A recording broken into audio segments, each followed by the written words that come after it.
Hey guys, this is Thomas, and in this video I'm going to show you how to create QR code for your Instagram photo.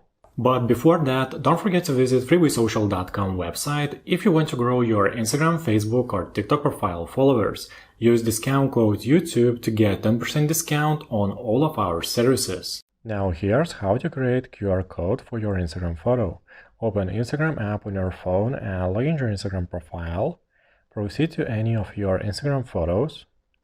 Click on three dot icon at the upper right. Click on QR code icon at the top right side, and you will create a QR code for your Instagram photo. Done! I hope this guide was helpful. Don't forget to like this video, visit freewaysocial.com website if you want to grow your social media profile. Use discount code YouTube to get 10% discount. We can grow Instagram, Facebook and TikTok profile followers. Thank you for watching and see you in the next video.